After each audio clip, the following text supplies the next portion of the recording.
Hey guys, it's Fonzie, and today we're doing one of my favorite style videos ever, the Mad Scientist Dips. Now, a lot of you guys know how this works already. We put up a poll on YouTube on our community tab. We put 5 different components, and we let everybody vote for a couple days. And the top 2 components, the ones that were voted for the most, we're gonna mix together 50-50 on a car, full scale, no previous testing, and whatever happens, happens. Now, we put the poll up, and the top 2 components that were voted on this round were Supermarine blue and forced teal. Now, here's where things get a little bit screwy. We've already done amethyst and forced teal. Supermarine blue and forced teal may be a little close. Now, one of the most important things you can do, in my opinion, as a video creator, is listen to your viewers. Pay attention to what they're saying. So I kept a very close eye on the comments on that poll thread. Not everybody was happy about another bluish combination. So here's what we're gonna do. We're gonna pull an audible and we're gonna randomize this a little bit. I'm gonna respect the top voted color, Supermarine blue's in the mix. We're gonna do something a little bit different to pick the component that's gonna be mixed with Supermarine. Let me show you what I have in mind. Thumbtack darts. Let me show you what we've got. Gabe made me a makeshift dartboard. We've got 3 colors here. I don't know which one's which, but whichever one the thumbtack sticks into, we're mixing with Supermarine blue. All right, what do we got? This one, Mandarin orange. So the mix today for the Mad Scientist dip is going to be Mandarin orange and Supermarine blue. Let's go.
All right, guys, the car is complete, and this was a very fun and interesting project. Now, I know some of you guys are already typing out the comment, bro, didn't you go to kindergarten and learn color mixing? Of course, blue and orange are gonna make brown. Well, excuse me for 1 second, because last Mad Scientist dip, we mixed a red and a green together, and all the comments on that poll were brown, brown, brown, brown, brown, brown, brown. And guess what? It didn't make a brown. It made a beautiful, awesome army green. So you never really know what you're gonna get with these colors, especially with all the metallics that are mixed in, until you actually combine them together. And what we ended up with was what I think a beautiful espresso brown. Now that may not be your color, that may not be your flavor, but in certain circumstances, it can look very clean and very aggressive. So I'm very happy with the end of the experiment and how it turned out.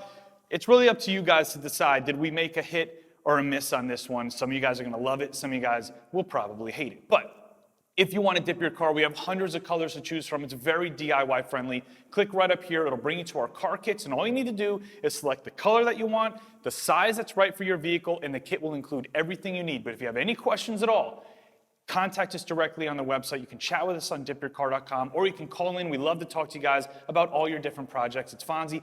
Thank you guys so much for watching and subscribing. Let's go check out the car. I'll see you on the next video.